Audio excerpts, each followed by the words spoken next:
Good morning all of you. नमस्कार आप सभी को।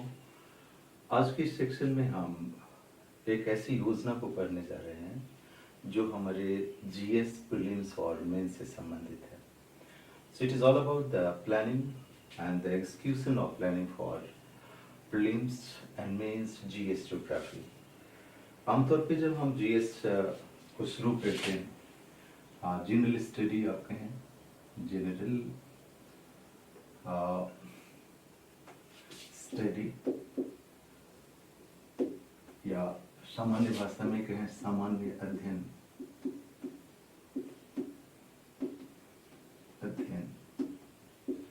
तो एक ऐसा एरिया आता है जिसमें लगता है कि किन चीज़ों को पढ़ा जाए और ज्योग्राफी संबंधित कौन सी बातें हमारे लिए महत्वपूर्ण है, कौन सी बातें महत्वपूर्ण नहीं है, या फिर इसके लिए कौन से सोर्स को पढ़ा जाए जो हमें ऐसे कंडीशन में पहुंचा दे, ऐसी कैपेसिटी बिल्ड कर दे जिसमें कोई गलती ना हो।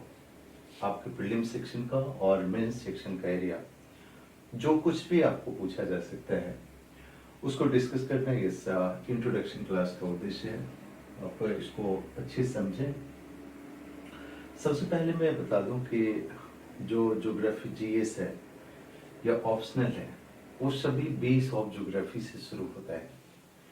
हमारे जो करिकुलम्स हैं, जो ज्योग्राफी पढ़ने की जो मेथड्स हुआ, इसको जोड़ना यहाँ से सही होगा कि हम इसको मेथड से शुरू करें। भूगोल किस प्रकार पढ़ें वहाँ से आप सिलेबस को जोड़ना शुरू करें। आमतौर पे जो ज्योग्राफी पढ़ते हैं या उसके करिकुलम फिक्स्ड होते हैं वो सभी के सभी अध्ययन विधि या मेथड से रिलेटेड है। एक ज्योग्राफर थे वेरेनियस और उसके बाद जो इसको इम्प्रूव किया उस ज्योग्राफर का नाम था अलेक्जेंडर हम्बोल्ट। उन्होंने कहा कि भूगोल में दो ही प्रमुख विषय वस्तु का क्षेत्र होता है। एक को कहते हैं हम रीजनल ज्योग्राफी और एक को कहते हैं हम सिस्टमैटिक ज्योग्राफी। देखिए ये ज्योग्राफिकल स्टडी का ग्रास रूट है, बहुत ही रूट लेवल है, कहो कि डीएनए है। जिसकी समझ आपको हो जाए तो सिलेबस को पढ़ना समझना बहुत ही आसान हो जाएगा। तो भूगोल को पढ़ने के लिए दो सबसे रूट मेथड है, वो है रीजनल मेथड्स और सिस्टमैटिक मेथड्स। अगर हिंदी में कहें तो इसको हम प्रादेशिक विधि कह सकते हैं और इसको हम क्रमबद्ध विधि कह सकते हैं। दोनों में थोड़ा सा अंतर है। इन दोनों को आप बेसिकली समझ लीजिए तो आपकी जर्नी बहुत इजी हो जाएगी और उस चीज से आप आगे जुड़ पाएंगे। प्रादेशिक भूगोल एक ऐसा भूगोल है जिसमें हम किसी प्रदेश विशेष का अध्ययन करते हैं। अब यहाँ पे देखिए, प्रदेश विशेष का अध्ययन अध्यायों में करते हैं, टॉपिक्स में करते हैं। ये सबसे पहली चीज है जो हमारे करिकुलम में जहाँ कहीं सिलेबस फ्रेम किया जाता है उसमें उसको ऐड करते हैं। So the study of geography in particular region in different topic is a regional geography. किसी प्रदेश विशेष का अध्यायों में अध्ययन प्रादेशिक भूगोल कहलाता है। अब देखिए हमारे पास एक स्टडी का एरिया बना हमारे आईएएस के एग्जामिनेशन के लिए कि भारत एक प्रदेश है, तो हमने भारत का डिटेल स्टडी किया। जब इंडिया को पढ़ने लगेंगे तो आपका इंडिया फिजिकल होगा, ह्यूमन होगा, फिर उसका पॉपुलेशन सेक्शन होगा, इंडस्ट्री होगा, अर्बनाइजेशन होगा, ये सारे डिफरेंट टॉपिक्स आएंगे और इस प्रकार भारत का एक संपूर्ण अध्ययन हो जाएगा। ऐसे ही जब विश्व को पढ़ें तो कॉन्टिनेंट्स पढ़ते हैं और उस कॉन्टिनेंट्स को डिफरेंट टॉपिक्स में पढ़ते हैं। अगर विश्व को, सभी देशों को आपने एक बार फिजिकली आप पढ़ लिया, फिजिकल, पॉलिटिकल, इकोनॉमिक, ह्यूमन, तो विश्व का अध्ययन हो गया। तो इसे कहते हैं हम स्पेशल ज्योग्राफी, विशेष भूगोल। ऐसा भूगोल जिसमें एक प्रदेश विशेष का अध्ययन किया जाता है। अब मान लीजिए हमारे यहाँ कोई ऐसा कोई कमीशन है जो स्टेट कमीशन है। आप हिमाचल का एग्जाम देने जा रहे हैं, बिहार का एग्जाम दे रहे हैं, राजस्थान का, एमपी का, किसी भी स्टेट का एग्जाम देने जा रहे हैं, तो वहां पे एक स्टेट आपका पॉलिटिकल एरिया होगा जिसका डिटेल स्टडी करना होगा। That's also the part of regional geography. एक प्रदेश विशेष का अध्ययन जो है डिफरेंट अध्यायों में, वो हमारा पॉलिटिकल ज्योग्राफी का हिस्सा होता है। तो मेरे ख्याल से आपको समझ में आ गया होगा कि ये रीजनल ज्योग्राफी क्या है। रीजनल ज्योग्राफी का शाब्दिक अर्थ हो गया किसी प्रदेश विशेष का अध्यायों में अध्ययन। The study of a region in different topic is regional geography. विश्व के लिए महाद्वीपों का अध्ययन, भारत के लिए भारत का अध्ययन, और जब राज्य का एग्जाम हो, किसी प्रदेश विशेष का आप स्टेट विशेष लिख रहे हैं, तो उस राज्य का टॉपिक्स में अध्ययन आपको छोटे लेवल पे स्टडी कहलाता है प्रदेश का। अगर हम इसको ज्योग्राफी के टर्म में कहें तो सबसे बड़ा जो रीजन हो उसको मेगा रीजन कहेंगे, जो उससे छोटा रीजन हुआ मेसो रीजन हो गया, और उससे भी छोटा प्रदेश हो गया वो माइक्रो रीजन हो गया। सो प्रदेशों का अध्ययन डिफरेंट लेयर्स पर भी करते हैं। जो ज्योग्राफर जितना एक्यूरेट होगा उसे उतनी माइक्रो रीजन की विशेष जानकारी होगी। अब देखिए इसकी जरूरत क्या है। हमारे लिए जरूरत यह है कि इस रीजनल ज्योग्राफी को हमने शाब्दिक तौर पे जाना, उसका व्यवहारिक पक्ष देखा कि ये चीजें पढ़ना है। अब देखना है कि हमें कहाँ से पढ़ना है। प्रादेशिक भूगोल में जो यूपीएससी सिलेबस में क्या दिया गया जो हमें पढ़ना है और किस सोर्स से पढ़ना है। सो प्रादेशिक भूगोल देखिएगा, विश्व में यूपीएससी ने सिर्फ 4 ही शब्द लिखा प्रीलिम्स के लिए। प्रीलिम्स के लिए लिखा विश्व, भौतिक, राजनीतिक, आर्थिक और मानवीय पहलू। अब देखिए 4 शब्द में पूरे के पूरे ज्योग्राफी के सारे कंटेंट्स आ गए, लेकिन जब उसको विश्लेषण करेंगे, उसका डिटेल पे जाएंगे तो लगेगा ये सारे टॉपिक्स हैं।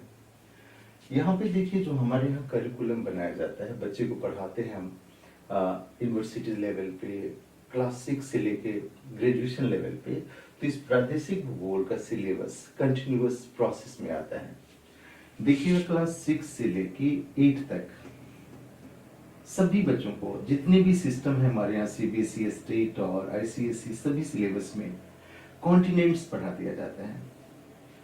So the basic study is a study of continents from 6 to 8। इसमें 7वीं से 6ठी से लेकर 8वीं तक सभी महाद्वीपों का अध्ययन करा दिया जाता है। 8वीं में आके भारत एक प्रदेश बन जाता है। 6, 7, 8 अगर पुरानी बुक में भी देखें, पुरानी बुक में कंटेंट्स ज्यादा होता था, नई बुक में कंटेंट्स को कम कर दिया गया है, लेकिन महाद्वीप वहां पर भी उसी जगह रूप में है। अध्ययन का जो एरिया है वो उतना ही है, सिर्फ जो कंटेंट्स है उसको कम कर दिया गया। तो आपको ये होगा कि 6 से लेके 6, 7, 8 ये कॉन्टिनेंट स्टडी है,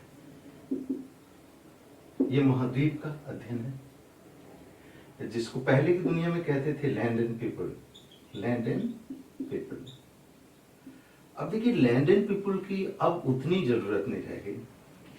जैसे एग्जामिनेशन के प्रोसेस चेंज हुए हैं 2011 के बाद, जो है क्वेश्चन के पैटर्न देखिएगा वो पुराने पैटर्न से थोड़ा सा चेंज आ गया है। तो ये लैंड एंड पीपल का जो पॉलिटिकल एरिया है वो उतना ही महत्वपूर्ण अभी भी रह गया है। जो आपका लैंड एंड पीपल का फिजिकल एरिया है वो उतना ही महत्वपूर्ण रह गया है। जो बाकी सेक्शन है उसके डिटेल आज के दिन में नहीं पूछे जा रहे हैं। उसका जो एरिया पूछा जा रहा है, करेंट से जोड़ के पूछा जा रहा है कि विश्व के जिन देशों में जो हाल फिलहाल के दिनों में या पिछले 1 वर्षों में कौन सी घटना घटी है और कौन सा ज्योग्राफिकल प्लेस हमारे लिए महत्वपूर्ण है, उसको जोड़ के पूछा जा रहा है। सो लैंड एंड पीपल को आप जरूर पढ़ें, लेकिन 3 ही एस्पेक्ट पढ़ें। The first is a political aspect, पूरे विश्व की कंट्रीज की जानकारी हो आपको।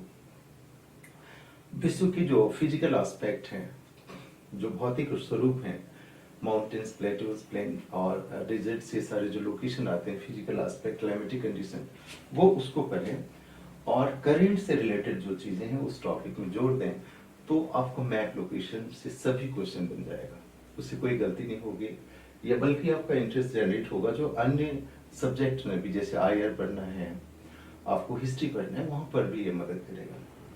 So the first study area you have regional geography, आपको समझ में आ गया होगा। तो पहला विधि है प्रादेशिक भूगोल, दूसरा विधि है उसको बोलते हैं हम क्रमबद्ध भूगोल या सिस्टमैटिक ज्योग्राफी। अब प्रादेशिक भूगोल क्रमबद्ध भूगोल से कैसे अंतर है उसको समझिए।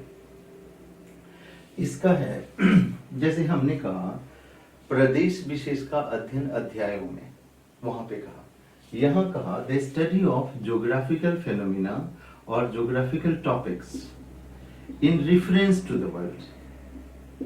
भूगोल की किसी विषय वस्तु को विश्व के संदर्भ में पढ़ना क्रमबद्ध भूगोल है। अब जैसे एक भूगोल का एक फिजिकल कंटेंट्स में लेता हूँ माउंटेन्स, तो जब रीजनल ज्योग्राफी इंडिया का पढ़ेंगे तो सिर्फ हिमालय पढ़ेंगे, लेकिन माउंटेन्स जब एक चैप्टर आ जाएगा जियोमॉर्फोलॉजी में, तो हम पूरे विश्व में जितने भी माउंटेन हैं, जितने प्रकार के माउंटेन हैं, उसका ओरिजिन कैसे हुआ, सारे डिटेल पढ़ेंगे। So it's a study of one geographical phenomena across the globe, that is a systematic geography। देखिए क्रमबद्ध भूगोल और प्रादेशिक भूगोल में कंटेंट्स आते हैं, जैसे यहाँ पर भी हिमालय आएगा, लेकिन वहां पे हिमालय नहीं आएगा, एंडीज भी आएगा, आल्प्स भी आएगा, रॉकीज भी आएगा, सारे माउंटेन्स आएंगे, जितने तरह के माउंटेन आएंगे। जैसे हमने एक सेकेंड एग्जांपल ले लिया कि हमें विंड का पढ़ना है, एक विश्व पवन को पढ़ना है, तो हम सिर्फ इंडिया का मानसून नहीं पढ़ेंगे। We are going to study the climatic wind और different types of wind across the globe. विश्व के जितने भी प्रकार के विंड होते हैं उसको एक चैप्टर पढ़ लेंगे। सो it's a study of particular geographical phenomena across the globe. विश्व के किसी भी प्रदेश में कोई भी भौगोलिक तथ्य का अध्ययन हो, वो क्रमबद्ध भूगोल के रूप में आता है, सिस्टमैटिक ज्योग्राफी के रूप में आता है। तो आपको दो चीजें क्लियर हो गया होगा कि फिजिकल रीजनल ज्योग्राफी क्या है और सिस्टमैटिक ज्योग्राफी क्या है। One is a study of particular region, one is a study of particular geographical phenomena across the globe. अब जब क्रमबद्ध भूगोल है उसमें आपको एसेंस के रूप में जान सकते हैं, हम डिटेल पे आएंगे अभी। जैसे क्रमबद्ध भूगोल में पढ़ते हैं स्थल मंडल, जल मंडल, वायुमंडल, फिर मानव क्रिया में, आर्थिक क्रिया में, प्राथमिक क्रिया, सेकेंडरी क्रिया, जितने भी है सभी का विश्व के संदर्भ में सभी देशों में पढ़ लिया, ये हमारा क्रमबद्ध भूगोल का एरिया है। सो उसको नोट करते चलें कि आपको एक बेस बन जाए ज्योग्राफी को शुरू करने के लिए। सो इसको हमने सिलेबस आपको नहीं लिखा है, I have given you what's the basic method to understand geography and to remember the contents of geography। इसमें हमने सिर्फ ये बताया है कि ज्योग्राफी को पढ़ने के लिए हमारा आधारभूत विधि क्या होना चाहिए, एक मेथड्स क्या होना चाहिए। सो इसको नोट कर लीजिए दो पंक्ति में। There are two processes to understand geography. The first is a regional method and second is systematic methods। भूगोल की समझने की दो विधि है और भूगोलिक तथ्यों को समझने की दो विधि है। द फर्स्ट वन प्रादेशिक भूगोल या रीजनल ज्योग्राफी, इसको डिफाइन कर लीजिए। The regional geography is a study of particular region in different topics. प्रादेशिक भूगोल किसी प्रदेश विशेष का विभिन्न अध्यायों में अध्ययन है। So it's a study of particular region in different topics like the study of continents, the study of particular country or the study of particular small territorial areas। जैसे किसी विश्व के महाद्वीप का अध्ययन, किसी देश का अध्ययन और छोटे तौर पर किसी राज्य का अध्ययन, ये हमारा प्रादेशिक भूगोल हुआ। Now come to systematic geography, क्रमबद्ध भूगोल। लेकिन systematic geography is a study of geographical phenomena across the globe. क्रमबद्ध भूगोल भूगोल के किसी तथ्य का, किसी एक विषय वस्तु का विश्व के संदर्भ में अध्ययन है। So it is a study of particular geographical phenomena across the globe. Example इसको लिख लीजिए, जैसे climatology, oceanography and we have biogeography, जैसे स्थल मंडल, जल मंडल और वायुमंडल। तो हमारा जो इंट्रोडक्शन था उसका एक एरिया आया कि पढ़ने की विधि क्या होना चाहिए जिससे ज्योग्राफी को आप प्रारंभिक रूप में जाने। अब देखिए ज्योग्राफी को सिलेबस को डिस्कस करना चाहूंगा कि हमें क्या पढ़ना है, किन चीजों को पढ़ना है जिससे कि प्रीलिम्स और मेंस दोनों हिस्से में कोई गलती ना हो और जो कुछ पढ़ें उसकी गुणवत्ता बनी रहे। और जब कभी आंसर में लिखें, एग्जाम में लिखें, तो एक परफेक्शन से लिखा जा सके, एक संपूर्ण जानकारी और सभी डिटेल चीज़ों को आप क्रमबद्ध पढ़ पाएँ। सो सिलेबस में हमने जो टारगेट एरिया लिया आपके एग्जामिनेशन का, वो एरिया लिया प्री कम मेंस। अब देखिए प्री कम मेंस ही मैंने क्यों लिया,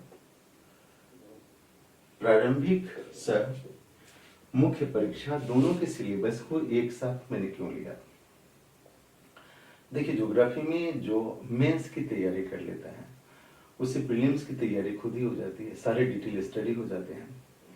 ज्योग्राफी में क्या है कि जो टॉपिक प्रीलिम्स का हिस्सा है वो टॉपिक मेंस का भी हिस्सा है। कुछ ही टॉपिक हैं जो सिर्फ प्रीलिम्स में पूछे जाते हैं। अब आते हैं कि कौन सा एरिया सिर्फ प्रीलिम्स में पूछा जाएगा, कौन सा एरिया मेंस का भी विषय वस्तु होगा, कौन सा दोनों का एरिया होगा। इस चीज की पहचान हो जाए तो आपको पढ़ना आसान हो जाएगा। सो यहाँ पे देखिए प्री कम मेंस के लिए हमारे पास जो सिलेबस है उसको बांट दीजिए। फिर हम यहाँ पे एक बात करें, जो हमने सिलेबस का मेथड बताया था, द स्टडी मेथड बताया था, उस पर थोड़ा सा ध्यान दीजिए। जो फर्स्ट एरिया हमने कहा रीजनल, सो रीजनल से यूपीएससी ने क्या दिया और सभी एग्जाम में, इंडिया में जितने एग्जाम होते हैं उस एरिया में कौन कौन से एरिया को शामिल किया। एक देखिए उन्होंने शब्द यूज किया विश्व भौतिक, राजनीतिक, आर्थिक और मानवीय पहलू, उसको मैं फर्स्ट बताता हूँ प्रीलिम्स वाले एरिया में। रीजनल में उन्होंने कहा the study of continents, that is महाद्वीप का अध्ययन। महाद्वीपों के अध्ययन के लिए, द कॉन्टिनेंट्स के अध्ययन के लिए सभी महाद्वीपों को आप पढ़ जाइए। जैसे हमने कहा एशिया, एशिया को पढ़ जाइए। हमने कहा अफ्रीका, अफ्रीका को पढ़ जाइए। हमने कहा था नॉर्थ अमेरिका, इसको पढ़ जाइए। चौथा हमने कहा साउथ अमेरिका, इसको पढ़ जाइए। Fifth one Europe, sixth one Australia, Australia. अब देखिए यहाँ पे अंटार्कटिका भी है, लेकिन अंटार्कटिका से संबंधित कुछ ही बातें, चूंकि बहुत पॉपुलेशन वहाँ एरिया नहीं है, बहुत सारे एक्सप्लोर एरिया नहीं है, पर अंटार्कटिका को बहुत डिटेल नहीं पूछा जाता। कुछ अभियान वगैरह से संबंधित क्वेश्चन आते हैं या लोकेशन संबंधित।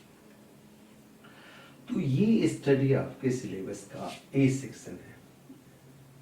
जैसे मैंने ड्राफ्ट किया क्वेश्चन आपको सिलेबस, तो फर्स्ट एरिया जिसे आपको बेसिक तौर पे पढ़ना है, political, physical and current aspect, वो एरिया है ये कॉन्टिनेंट्स। अब देखिए जो ये एरिया है कॉन्टिनेंट्स का एरिया, वो क्लास 6 to 8 में खत्म हो जाते हैं। अब देखिए ये पुराने लैंड एंड पीपुल को पढ़ना जरूरी नहीं है जब तक कि आपका ज्योग्राफी ऑप्शनल ना हो। अगर आप ज्योग्राफी सिर्फ जीएस के पर्पज से पढ़ रहे हैं तो इसके लिए जो सोर्स होगा, हम इसके लिए कहाँ से पढ़ें, जो सोर्स है वो सिर्फ और सिर्फ क्लास नोट्स को पढ़ें, उससे ज्यादा नहीं पढ़ना जरूरी है। उस क्लास नोट्स के साथ आपका अप्रोच ये हो कि जब न्यूज़पेपर पढ़ें, आपके करंट की चीजों को कहीं पढ़ रहे हैं, तो आप देख लीजिए कि जो हमने जो पढ़ाया हुआ है उस लोकेशन को लोकेट करके देख लें, तो आपकी ये चीजें बड़ी क्लियर हो जाएगी और इस एरिया से क्वेश्चन नहीं गलत होगा आपको। सो सोर्स क्लास नोट्स पढ़ें और एक बहुत अच्छा सा एटलस, ऑक्सफोर्ड एटलस रख लें तो ज्यादा अच्छा है। ऑक्सफोर्ड स्कूल एटलस अगर आपके पास है तो आपका ये लोकेशन वर्क हमेशा यूजफुल हो जाएगा। सो आप एक एटलस रखें और एटलस के साथ जो कुछ भी क्लास में पढ़ाया जा रहा हो उसको लोकेट करें, और जब आपको याद हो जाए तो फिर एक प्लेन पेपर लें, उसको लोकेट करके उसके बारे में जो कुछ भी याद हो आप उसको लिख जाएं, तो इस पर इतनी दक्षता हो जाएगी कि आपको लोकेशन बेस्ड क्वेश्चन गलती नहीं होगा। ये एरिया आप समझ गए होंगे। ये प्रादेशिक भूगोल का एक एरिया है जो आपको लोकेशन संबंधित और ज्योग्राफी की शुरुआत में मदद करेगा। So this is the very root level of geography, जिसको हमने रीजनल ज्योग्राफी कहा। मेरे ख्याल से बात समझ पा रहे होंगे। सो एटलस और क्लास नोट्स। अब देखिए, ज्योग्राफी ऑप्शनल रखने का अगर आपको विचार हो तो लैंड एंड पीपल तीनों को जरूर पढ़ लीजिएगा, तो आपको बहुत डीप फाउंडेशन देगा। देखिए, रीजनल ज्योग्राफी का ही बी सेक्शन आमतौर पे आज के दिन में अन्य ज्योग्राफर्स, अन्य जो पढ़ा रहे हैं, वो इसको महत्व नहीं देते हैं और मान लेते हैं कि ये चीजें ज्यादा महत्वपूर्ण नहीं रह गई है। लेकिन जो आपका सेकेंड सेक्शन है वो बी सेक्शन का, वो है नेचुरल रीजन। नेचुरल रीजन यानी प्राकृतिक प्रदेश। प्राकृतिक प्रदेश जो है रीजनल ज्योग्राफी का ही हिस्सा है, प्रादेशिक भूगोल का ही हिस्सा है। तो देखिएगा, इस हिस्सा में जो हमें पढ़ना है, विश्व के 11 प्रदेश हैं। 11 to 12 जो है, जिसे आपने पढ़ा होगा, विषुवतरीय प्रदेश, मरुस्थलीय प्रदेश, भूमध्य सागरीय प्रदेश, मानसूनी प्रदेश, इस प्रकार के विश्व में 11 रीजन्स है। इस 11 रीजन्स का डिटेल पढ़ना है और आपको एक ही बेस्ट सोर्स बुक है, वो है certificate geography. Certificate geography by G C Leong. ये बुक है जो बहुत ही शानदार बुक है, जिसमें टर्म्स आपको बहुत एक्यूरेट मिलेंगे, एक्सप्लेनेशन बहुत अच्छा मिलेगा। ये तो ऐसी बुक है जिसको सभी अभ्यर्थी को जरूर पढ़ना चाहिए। अब देखिए, जो इंग्लिश मीडियम के बच्चे हैं, जिनका इंग्लिश से, हिंदी से, देखिए यूपीएससी या जो स्टेट पीसीएस भी है, वहाँ पे इंग्लिश ने जगह बनाया है, वहाँ पे इंग्लिश की एक समझ है, तो आपको बेहतर लगेगा। तो पढ़ना हो तो, चूंकि बहुत ही ग्रास रूट लेवल की बुक है, उसको पढ़ जाए तो बुराई नहीं है। नहीं तो क्लास 9th का एनसीईआरटी जो पुराना है, ओल्ड एनसीईआरटी, उसमें ये टॉपिक दिया हुआ है, उसको भी पढ़ लीजिए, क्लास नोट्स पढ़ लीजिए, तो चीजें बिल्कुल क्लियर दिखाई देगा और ये इंफॉर्मेशन आपको गलत नहीं होने देगा कहीं। सो ये दो एरिया हमने सिलेबस का डिस्कस किया, और ये दोनों ही एरिया सिर्फ और सिर्फ प्री का है। इससे मेंस में कोई भी क्वेश्चन नहीं पूछे जाते हैं। सो प्रीलिम्स ज्योग्राफी में स्टेट पीसीएस, यूपीएससी दोनों ही जगहों पे देखिएगा, जो मूल चीजें हैं, प्रदेश और वर्ल्ड ज्योग्राफी से क्वेश्चन पूछे जाते हैं, जो इस दायरे में आपको कॉन्टिनेंट्स और नेचुरल रीजन पढ़ लेने से पूरा हो जाता है। सो एक एरिया जो फाउंडेशन हमने बताया, जो यूपीएससी सिलेबस का, प्रीलिम्स का, मेंस का ए और बी सेक्शन, जो आपका सिर्फ प्रीलिम्स रिलेटेड था, उसको अभी तक हमने बता दिया। अभी इन डिटेल को हटा के ए बी को हम कायम रखें, जिससे कि आपको ये प्रॉब्लम ना हो कि ए क्या था, बी क्या था। ए था आपका कॉन्टिनेंट्स, कॉन्टिनेंट्स, इसका प्रॉपर हमने स्टडी कर लिया। जो बी है वो है हमारा नेचुरल रीजन, प्राकृतिक प्रदेश, इसका स्टडी कर लिया। ये बेटर वे में आपके पास आ गया, नेचुरल रीजन, प्राकृतिक प्रदेश में। अब देखिए, यहां से शुरुआत होती है the C section of your syllabus. आपके सिलेबस का, आपके पाठ्यक्रम का तीसरा area, that is systematic geography area. अब सी सेक्शन जो है, उसमें आपको दिया हुआ है फिजिकल ज्योग्राफी। इसको हम हिंदी में कहें तो ऐसा लिख सकते हैं, भौतिक भूगोल। फिजिकल ज्योग्राफी या भौतिक भूगोल। अब यहाँ से जो एरिया शुरू होता है उसको ध्यान देने की जरूरत है। ये एरिया जो है प्री में भी महत्वपूर्ण है और मेंस में भी महत्वपूर्ण है। So it is both related to mains and prelims. प्रारंभिकी में भी पूछे जाते हैं और मुख्य परीक्षा में भी आपको भौतिक भूगोल से क्वेश्चन पूछे जाते हैं, तो इसको विशेष रूप से जरूर पढ़ लेना है। देखिए फिजिकल ज्योग्राफी का जो एरिया है इसको विभाजित कर दीजिए, तो एक आपका होगा एरिया लिथोस्फीयर, एक होगा हाइड्रोस्फीयर, एक होगा एटमॉस्फेयर और एक होता है बायोस्फीयर। एक को कहते हैं मत्स्य मंडल, जल मंडल, वायुमंडल और जैव मंडल। अब देखिए ये एरिया आपका एक ऐसा एरिया है जिसको हम ज्योग्राफी की दुनिया में इसको हम जियोमॉर्फो कहते हैं, जियोमॉर्फोलॉजी। इसको बोलते हैं ओशनोग्राफी, इसको बोलते हैं क्लाइमेटोलॉजी और इसको बोलते हैं बायोजियोग्राफी। बायोजियोग्राफी यानी अगर हिंदी कर दिया जाए तो यह होगा भू आकृति विज्ञान, समुद्र विज्ञान, जलवायु विज्ञान और जैव विज्ञान। ये सभी एरिया हमारे लिए बहुत ही इंटरेस्टिंग एरिया होता है ज्योग्राफी का, और जो ज्योग्राफी पढ़ते हैं वो इसमें बहुत सारा टाइम गुजारते हैं कि ये हमारा बहुत ही साउंड साइंटिफिक बेस का ज्योग्राफिकल एरिया है, जिसमें सभी सैद्धांतिक रूप आपका कॉन्सेप्चुअल एरिया ऐड होता है। तो इस पे बहुत ध्यान दें। ये एरिया आपके मेंस और प्री का ग्रास रूट एरिया है। अब बात आती है इसको पढ़ें कैसे। हमें देखिए कि इस एरिया को बहुत अच्छा करने के लिए जो सबसे बड़ी जरूरत है कि एनसीईआरटी को पढ़ लें, ईआरटी क्लास 11 को पढ़ लें। ये आपका फाउंडेशन होगा। लेकिन मेरा ये कहना है कि एनसीईआरटी को तब पढ़ें जब मैं इसे बता दिया करूं। इसको जब हम एक्सप्लेन कर दिया करें तो सहजता से आप समझ पाएंगे और उन चीजों को आप आत्मसात कर पाएंगे जो लंबे समय तक याद होगा।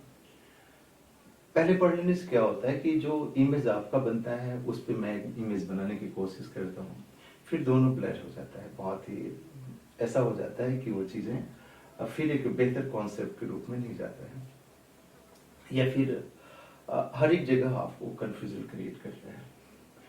जो इमेज मैं बना दूं लिथोस्फीयर, हाइड्रोस्फीयर, एटमॉस्फेयर से रिलेटेड, जिसका बहुत डिटेल एनालिसिस हो जाए, फिर जब एनसीईआरटी बुक पढ़ेंगे तो आपको क्लियर इमेज दिखाई देगा कि ये चीज मैसेज देना चाह रहा है जो कुछ एनसीईआरटी के बुक के द्वारा दिया गया। तो आपको ये चीजें तो क्लियर हो गया होगा कि हमारा 20C सेक्शन ऑफ सिलेबस क्या है, कहाँ से पढ़ें। इन चीजों को जो ज्यादा इनरिच होगा वो क्लास नोट से होगा। मेरे साथ क्लास नोट्स लिख लेंगे तो वो चीजें ज्यादा परफेक्शन से आपके पास पहुंच जाएगा। सो थर्ड एरिया जो हो गया वो हो गया आपका फिजिकल ज्योग्राफी का एरिया, एनसीईआरटी क्लास 11 और क्लास नोट्स। अन्य बुक को पढ़ना चाहिए जिनको ऑप्शनल ज्योग्राफी रखना है तो सविंदर सिंह का फिजिकल ज्योग्राफी पढ़ लीजिए अगर आपको बहुत इंटरेस्ट है।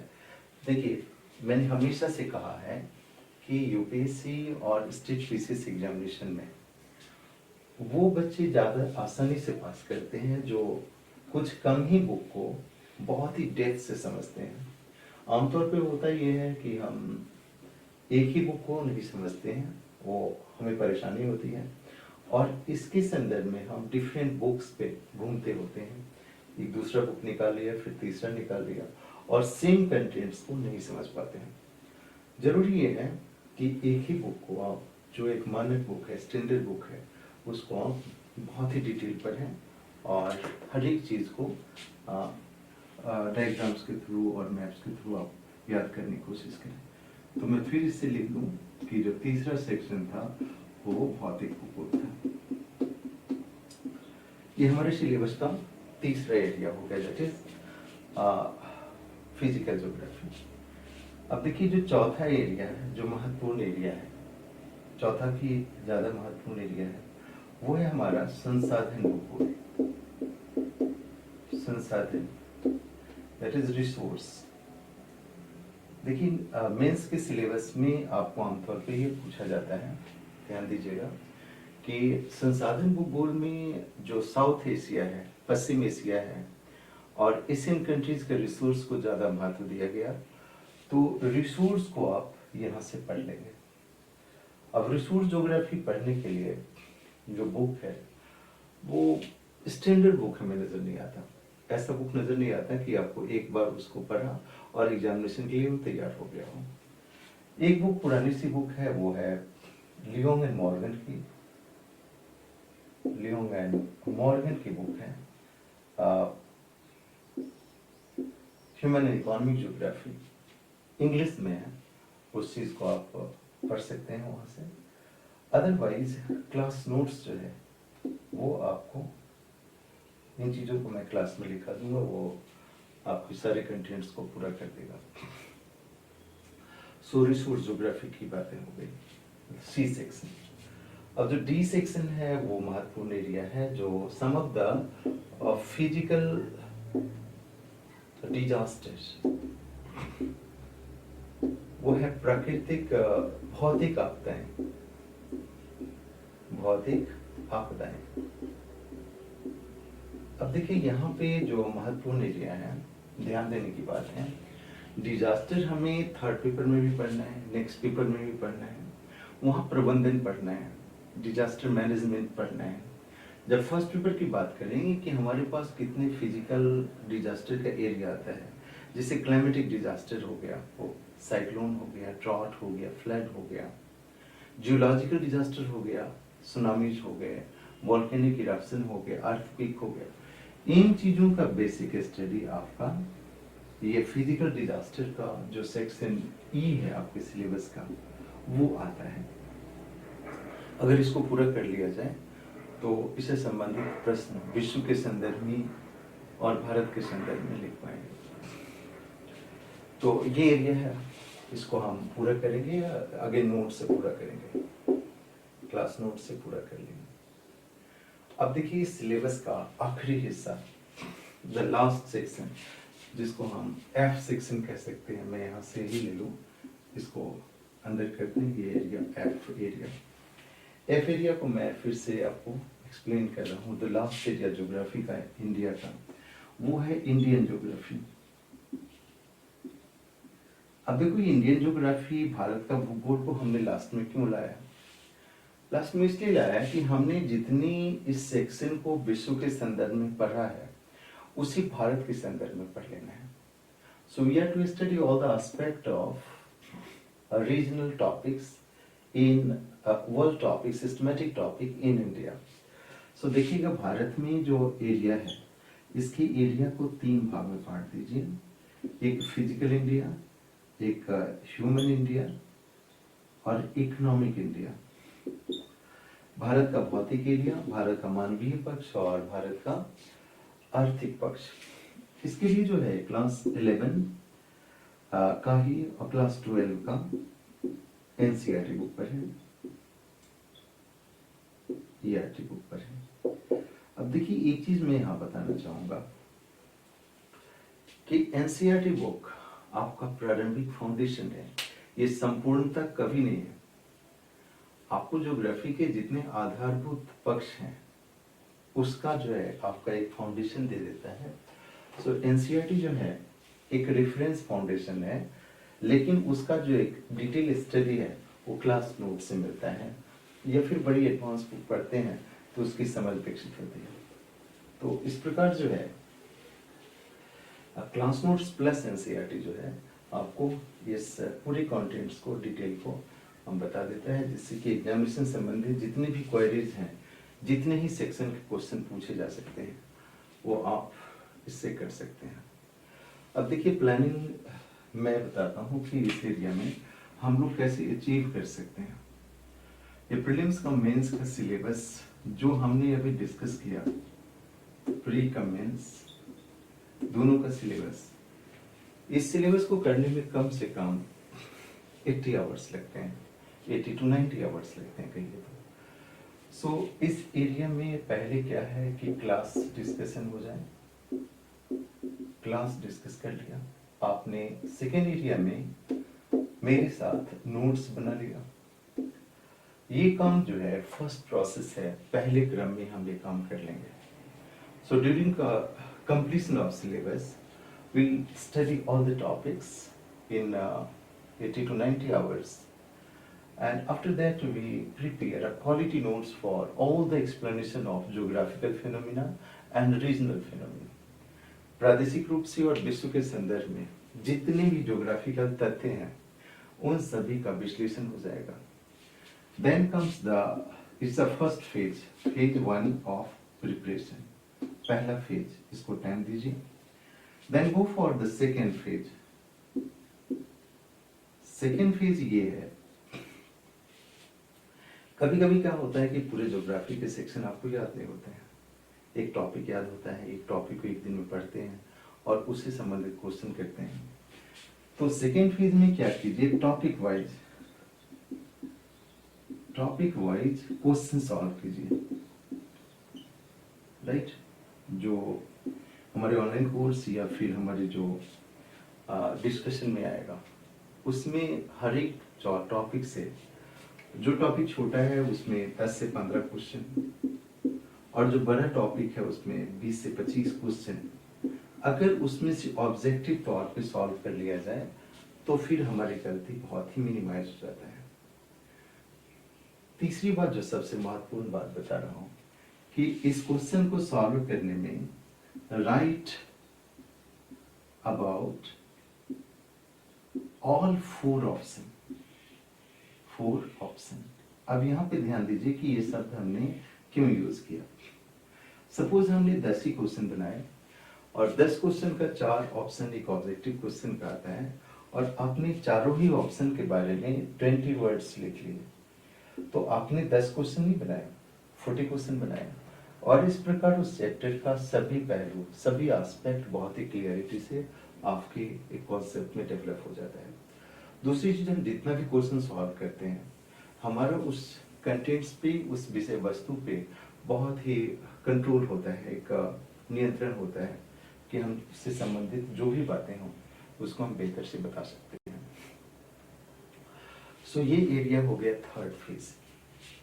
अब देखिए थर्ड फेज के बाद सेकेंड फेज हो गया, थर्ड फेज की बातें हैं जो इसके बाद का महत्वपूर्ण एरिया है। अब आपको अभी तक के एरिया में टॉपिक्स पे आपको कंट्रोल हो गया, कंटेंट्स पे कंट्रोल हो गया, फिर टॉपिक्स पे कंट्रोल हो गया। अब जब थर्ड फेज आया तो आपने कंप्लीट एरिया का टेस्ट दिया, सभी ज्योग्राफी के सभी टॉपिक्स हों और आपने सभी टॉपिक मिला के आपने 25 से लेकर 30 क्वेश्चन डेली सॉल्व किया, ज्यादा नहीं, 25 to 30 question every day solve किया। तो देखेंगे कि विद इन अ मंथ आपको ऐसा लगेगा कि ज्योग्राफी रिलेटेड जितना भी क्वेश्चन आ रहा हो आप प्रीलिम्स के तौर पे सॉल्व कर पाएंगे। आपसे गलती नहीं होगी अगर ज्योग्राफी के नोट्स को सही लिखा है, हर एक कंटेंट्स का 20-25 क्वेश्चन हर एक टॉपिक से बनाया है और लास्ट अगर 2-4 टेस्ट भी अगर कंप्लीट दे दिया जाए तो हमारा प्रीलिम्स का एरिया गलती होने की संभावना नहीं बनेगी। देखिए तीसरा ये हो गया हमारा प्रीलिम्स का प्लानिंग। अब देखिए मेंस का जो एरिया है, मेंस में कहते हैं कि सभी जितने भी स्कॉलर्स हैं, जितने भी इंस्टीट्यूट हैं, उन सबों ने एक बड़ी अच्छी से परंपरा चलाई है और एक अच्छा से थॉट्स दिया है। उन्होंने कहा कि अगर आपके एग्जामिनेशन के दिन बहुत दिन हो, अगर 6 महीना बचता हो, 8 महीने बचते हों, तो आपके जितने पेपर्स हैं उस पेपर का 50% आप लिखें। सपोज ज्योग्राफी से आपको ऐसा 80 to 90 मार्क्स के क्वेश्चन पूछे जा रहे हों, तो कम से कम 45 मार्क्स के पेपर, जितने भी क्वालिटी पेपर हैं पिछले वर्षों के, उस पेपर को हम लिखें। ये तब लिखें जब प्रीलिम्स की तैयारी पूरी हो गई हो, जब एग्जामिनेशन का डेट कम हो गया हो, यानी कि एग्जामिनेशन के 3 महीने रह गए हो, माह रह गए हो, मंथ रह गए हो, तब पूरी क्वेश्चन का 30% लिखें।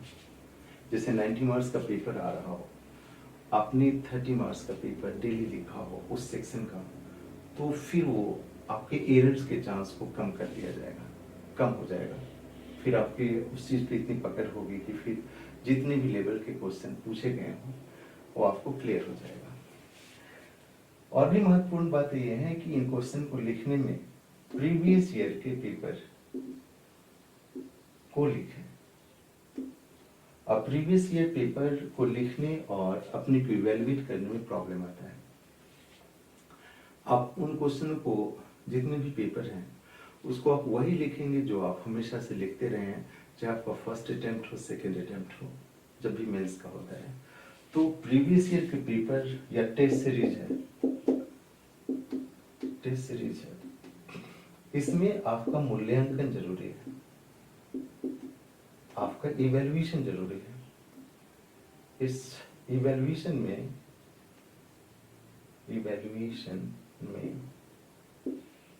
उस मूल्यांकन में आपका पूरा ध्यान ये हो कि आपके जितने भी रिसोर्स पर्सन हैं, जो आपके मेंटर्स हैं, उस चीज़ को आपको पक्का बता दें कि आपके एग्जामिनेशन के आंसर में इस चीज़ की कमी है, और इस चीज़ को जोड़ दिया जाए तो फिर गलती होने की संभावना नहीं होगी। तो पहला चीज़ क्या हो गया, अगर हम पूरे प्लानिंग को लें तो देखिए, प्लानिंग की बात करते हैं तो यहाँ पे फाइनल डिस्कशन देना चाहूँगा कि प्लानिंग का 3 हिस्सा होता है, नियोजन का 3 हिस्सा होता है। एक होता है आइडियोलॉजी, एक होता है आदर्श, कि आप तैयारी करने जा रहे हैं तो किस लेवल की तैयारी करने जा रहे हैं, आपसे आपने कितने मार्क्स के लिए इसको रखा है। दूसरा ये होता है उसका outline of program, outline of planning, उसका जो खाका है, आपने स्ट्रक्चर बना रखा है कि हमारे प्लानिंग का ये हिस्सा होगा, इतने दिन में इस सेक्शन को पूरा करेंगे, इन बुक्स के द्वारा पूरा करेंगे, that is outline, and action plan to achieve the target. अगर ये तीनों चीज करेक्ट है तो आपके कोई भी कंटेंट्स एरिया हो, किसी भी तैयारी हो, तो बहुत ही परफेक्शन से पूरा हो जाएगा। तो हमने कहा आइडियोलॉजीज हम लोग ऐसे तैयार करने जा रहे हैं कि प्रीलिम्स और मेंस के सेक्शन में वो परफेक्शन से तैयार हो जाए। सेकेंड चीज ये है कि आउटलाइन ऑफ प्लानिंग के लिए हमने कहा फर्स्ट फेज कंटेंट्स को तैयार करना, सेकेंड फेज हमने कहा कि वो ऑब्जेक्टिव तैयार कीजिए, एमसीक्यू बनाइए, एंड जो मेंस का सेक्शन है उसके लिए 50 to 30% आंसर को डेली लिखिए। और एक्शन प्लान ये है कि हमने इन कार्यों को करके कितने दिन में हम इन चीज़ों को आप पूरा कर लेंगे, और इस तरह से आपका ज्योग्राफी एक संपूर्ण सेक्शन के रूप में तैयार हो जाएगा। अब बात ये आती है कि इस ज्योग्राफिकल कंटेंट्स का जो अभी तक स्टडी किया और प्लानिंग किया, उसका हमारे एग्जामिनेशन से क्या संबंध है और किन किन एग्जामों को पूरा कर सकते हैं। जितने भी एग्जामिनेशन इंडिया में कंडक्ट किए जाते हैं रीजनली और यूपीएससी के लिए, ये सारे कंटेंट उन सभी चीज़ के लिए जरूरी है। क्लियर? तीसरी चीज जो ज्यादा जरूरी है वो आपको ये सारा आपको ऑप्शनल का फाउंडेशन दे देगा। Is a great foundation for high level foundation for optional geography. जो कोई भी अभ्यर्थी अगर इतने कंटेंट्स को पूरा कर लेता हो सभी सेक्शन को, तो ऐसे जितने भी कैंडिडेट्स होंगे उनको इस एरिया में ऑप्शनल की तैयारी में परेशानी नहीं होगी। अगर इंटरेस्ट है तो उस एरिया में आप जाके काम कर सकते हैं। Otherwise for GS it's a very good foundation and it will be useful at the time of interview also, कि आपने जितना कुछ तैयार किया है चूंकि इंटरव्यू में किसी भी सब्जेक्ट से बेसिक जानकारी पूछ ली जाती है तो आपको वहाँ तक ये मदद करेगा। मेरे ख्याल से पूरा ही डिस्कशन हमारे पूरे प्रिपरेशन को मजबूती प्रदान करता है, हमारे सारे प्लानिंग को सही करता है। आप अगर इन चीज़ों को फॉलो करें तो बेशक हम आने वाले दिन में एक बेहतर तैयारी कर सकते हैं और किसी भी एग्जामिनेशन में, चाहे वो यूपीएससी का हो, यूपी पीसीएस का हो, बिहार का हो, राजस्थान का हो, हिमाचल का हो, सभी एरिया में हम बहुत ही दक्षता से पास कर सकते हैं और एक बेहतर रिजल्ट बना सकते हैं। धन्यवाद सुनने के लिए।